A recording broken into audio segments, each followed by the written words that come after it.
I think the way I would sum up my time with Dying Light would be just meh. The story is meh, the gameplay is really fun to begin with, but then it just turns into a repetitive slump.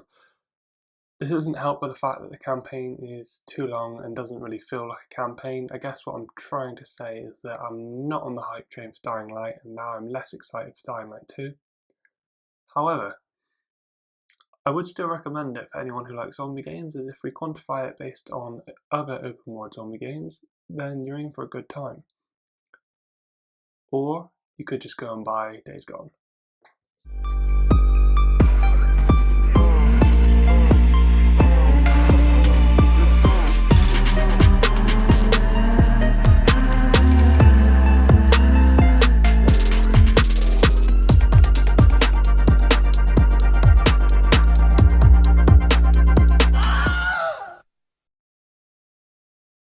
The game's story follows an undercover agent named Carl Crane who is sent to infiltrate a quarantine zone in the Middle Eastern city called Harran.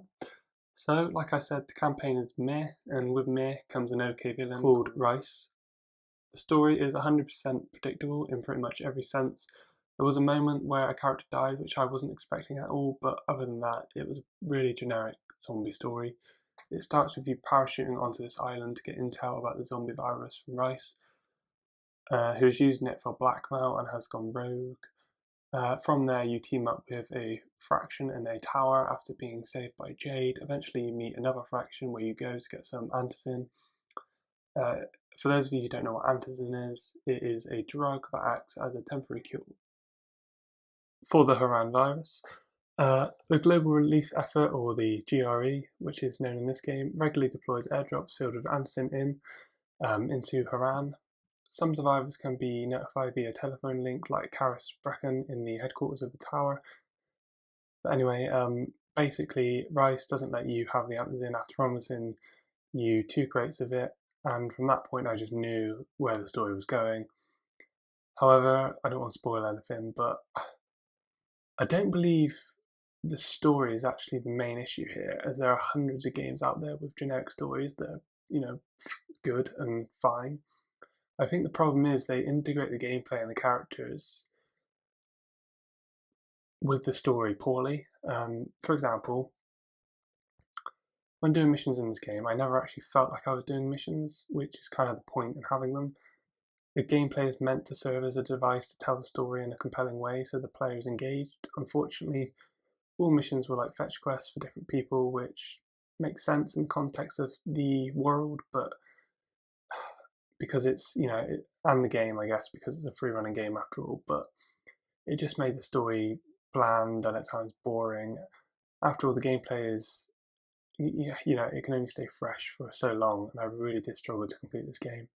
That being said, I did enjoy the part where you talk with the corporation about the files, and there are kind of a few other unique missions which made you feel like you're actually having an impact on the world. One that I can think of on the top of my head is there's a mission where you have to plant a load of bombs in an old abandoned building which has zombie nests in it. And this was really fun. It was really intense, and it basically summed up what Dying Light was trying to do in one mission, but these missions were few and far between, which is just a shame.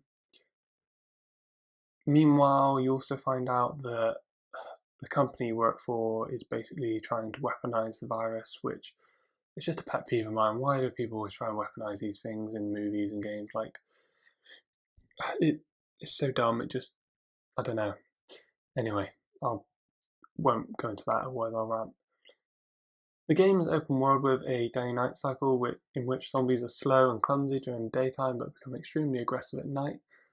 The gameplay is focused on weapons-based combat and parkour, allowing players to choose fight or flight when presented with danger, which is where my issues with this game kind of start, but I'll circle back to this later. So the game is really fun at first, but it gets repetitive quite quickly as the novelty of the zombies chasing you wears off, and the upgrade system is quite clunky and slow. I don't even think I found a gun until I was about 4 hours in, which was fine, but when you make me fight people with guns, it becomes a bit silly as they're impossible to kill unless you have a gun yourself or a grenade. It just makes the game impossible as there's no way to counteract this, so when you get to the mission, which is about 6 hours in, where everyone has guns, you have to be lucky in getting one so you can actually fight back properly.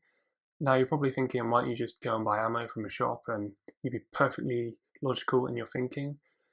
But the problem is the ammo in the shops is expensive at first, so you can't afford it. And if there is even ammo to begin with in the shops, you just can't afford it. Therefore, the only way to get ammo is by exploring every corner of the world to get loot. But when you don't have a good weapon to fight off zombies, this becomes monotonous. So I just soldiered on without a gun, and then in the mission, I just got lucky and killed someone and then took their gun. There is also a skill tree, but I never actually felt like I was any kind of options that were that great and would help me in gameplay. I had a hard time caring when I upgraded and mainly just focused on the health bar. The drop kick was really cool as well.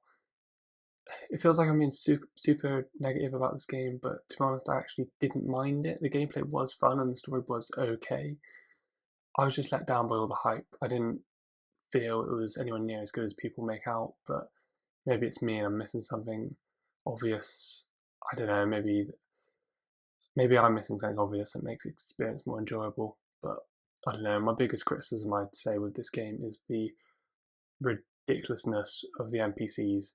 They are literally ridiculously hard to kill. There was one instance where I sneaked up behind someone, smacked them over the head with a hammer, and they just got up and carried on, and then all the friends came to help, and I died.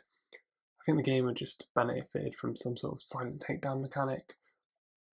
Maybe this was in the skill tree, I don't know, but even if it is in the skill tree, it should just be a normal thing that you have. You should be able to take enemies down silently in this type of game. In the end, though, I just decided I would just run through most of the areas. I didn't even try to kill anyone, as it just wasn't worth the hassle, and at times it felt pointless having a weapon at all. Like I mentioned, the guns are good, like they are the best thing about the game when you can actually get one, but it just feels like you only get a gun because the later parts of the game would be tedious without them. And it's almost like the developers knew that, oh, we need to give them a gun, otherwise they're never going to get past this bit, which is just a bit weird. Luckily, the zombies don't suffer from the same downfall, and they're actually really fun to mess around with. There are so many times where I put kind of these cool combos together and kill swarms of them. The weapons also worked really well when you eventually get to upgrade them and add bits to them. The best part of the game was kind of, I guess, what you should just buy this game for is kind of, if you want to just run around and kick zombies off roofs because it's fun, that is what this game should be.